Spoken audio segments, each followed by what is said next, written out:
নমস্কাৰ সকলোকে স্বাগতম জনাইছো অন্য এক নতুন ভিডিঅ'। তো এইটো ভিডিঅ'ত মই ক'ম যে আপোনালোকে যদি মুখ্যমন্ত্ৰী মহিলা উদ্যমিতা অভিযান আঁচনিৰ কাৰণে এপ্লাই কৰিছে সেই ফৰ্মখন আপুনি কেতিয়া সাবমিট কৰিব লাগিব আৰু লগতে বহুত ভিউৱাৰ্ছৰ এটা ডাউট আছে যে সাক্ষীৰ সেকশনটোত কোনে সাক্ষীৰ সহিটো কৰিব পাৰিব। তো সবিশেষ এইটো ভিডিঅ'ত আলোচনা কৰিম আৰু আপোনালোকক ক'ম। তো ভিডিঅ'টো যদি ভাল লাগে প্লিজ লাইক এটা কৰি দিব, চেনেলত নতুন হলে সাবস্ক্ৰাইব কৰি দিব, লগতে বেল আইকনো দবাই দিব। তেন্তে বলক সেইটো বিষয়ে আলোচনা কৰো। তো এই এপ্লিকেশন ফৰ্মখনত দুখন সংকল্প পত্ৰ দিয়া হৈছে। প্ৰথম সংকল্প পত্ৰত লিখা হৈছে যে মই এগৰাকী কন্যা সন্তানৰ মাতৃ, সেয়ে মই কন্যা সন্তানৰ শিক্ষাৰ প্ৰয়োজনীয়তা সম্পৰ্কে অৱগত। মোৰ কন্যাৰ ইতিমধ্যে অংগনবাদী কেন্দ্ৰ বা বিদ্যালয়ত নামভৰ্তি হৈছে, তাইৰ শিক্ষাৰ প্ৰতি মই যত্ন ল'ম।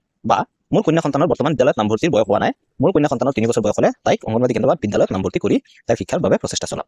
বা ভৱিষ্যতে মোৰ কন্যা সন্তান হ'লে 3 বছৰ বয়সত তাইক অংগনবাদী কেন্দ্ৰ বা বিদ্যালয়ত নামভৰ্তি কৰি তাইৰ শিক্ষাৰ বাবে প্ৰচেষ্টা চলাম। এইটো সংকল্প পত্ৰ 1ৰ 1 নম্বৰ পইণ্ট। আৰু 2 নম্বৰ পইণ্টত কি কৈছে, মই ঘোষণা কৰোঁ যে উপৰোক্ত নিম্নলিখিত যিকোনো তথ্য ভুল বুলি প্ৰমাণিত হ'লে চৰকাৰৰ পৰা লাভ কৰা ধন উভতাই দিয়াৰ বাবে মই দায়বদ্ধ।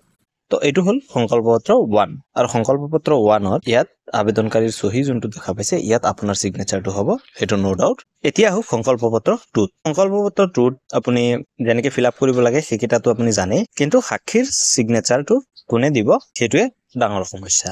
সংকল্প পত্ৰ 2ত 1 নম্বৰত দিছে মই এগৰাকী সাধাৰণ শ্ৰেণীৰ অন্যান্য পিছপৰা শ্ৰেণীৰ অন্তৰ্গত মহিলা, মই মোৰ সন্তানৰ সংখ্যা 3টাকৈ বৃদ্ধি নিদিয়াৰ প্ৰকল্প গ্ৰহণ কৰিছো। যদি ইতিমধ্যে মোৰ 3টা সন্তান জন্ম হোৱা নাই তেন্তে মই মোৰ সন্তানৰ সংখ্যা 2টাতে সীমিত ৰাখিবলৈ চেষ্টা কৰিম। এই ক্ষেত্ৰত মোৰ স্বামীৰ সন্মতি আছে। অথবা মই এগৰাকী অনুসূচিত জাতি, অনুসূচিত জনজাতি, মৰাণ সম্প্ৰদায়, মটক সম্প্ৰদায়, চাহ জনগোষ্ঠীৰ অন্তৰ্গত মহিলা, মই মোৰ সন্তানৰ সংখ্যা 4টাতকৈ বৃদ্ধি হ'বলৈ নিদিয়াৰ সংকল্প গ্ৰহণ কৰিলো। যদি ইতিমধ্যে সন্তানৰ মুঠ 4টা সন্তান হোৱা নাই তেন্তে মোৰ সন্তানৰ সংখ্যা 3টাত সীমিত ৰাখিবলৈ চেষ্টা কৰিম। এই ক্ষেত্ৰত মোৰ স্বামীৰ সন্মতি আছে। এইটো হ'ল 1 নম্বৰ পইণ্ট। 2 নম্বৰ দিছে মই ঘোষণা কৰোঁ যে ওপৰত উল্লেখিত যিকোনো তথ্য ভুল বুলি প্ৰমাণ হ'লে চৰকাৰৰ পৰা লাভ কৰা ধন উভতাই দিয়াৰ বাবে মই দায়বদ্ধ। কৈছে যে যদি আপোনাৰ ওপৰৰ ইনফৰমেশ্যনখিনি ভুল হয় বা ভুল তথ্য আপুনি দিছে, তেনে ক্ষেত্ৰত চৰকাৰৰ পৰা যি 10,000 টকা আপুনি পাব সেইটো সম্পূৰ্ণৰূপে আপুনি ঘূৰাই দিব লাগিব চৰকাৰক। তো এতিয়া আহো মেইন কথালে যে সাক্ষীৰ স্বাক্ষৰটো কোনে কৰিব বা সাক্ষীৰ সিগনেচাৰটো কোনে কৰিব। কিছুমানৰ মতে বা বহুতে এনেকুৱা কৰিছে যে এপ্লিকেশন ফৰ্মখন পোৱাৰ লগে লগে সাক্ষীৰ স্বাক্ষৰৰ জাগাত নিজৰ পতি বা পিতৃয়ে সিগনেচাৰ কৰিছে।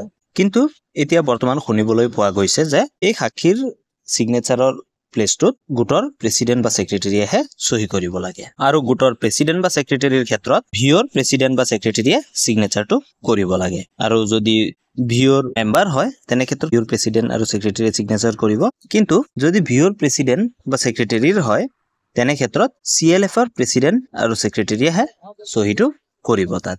আৰু যদি CLFৰ হয় তেনে ক্ষেত্ৰত তাৰ ওপৰৰ যিবিলাক বিষয়ববী আছে যেনেকে ASRLMৰ, তো সিহঁতে ইয়াত সিগনেচাৰটো কৰিব লাগে। তো এইটো শুনিব পোৱা মতে হৈ আছে। তো বহুতে নিজৰ স্বামীৰ বা পিতৃৰ সিগনেচাৰ অলৰেডি লৈছে।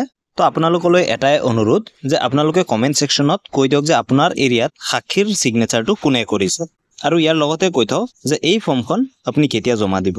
তো এই ফৰ্মখন জমা দিয়াৰ ডেট 2 তাৰিখৰ পৰা 6 তাৰিখৰ ভিতৰত জমা দিব লাগিব আপোনাৰ ৰেসপেক্টিভ ব্লকত। তো সেইকাৰণে আপোনালোকে সোনকালে কৰক আৰু ফৰ্মখন জমা দিয়ক। ধন্যবাদ। জয় অসম।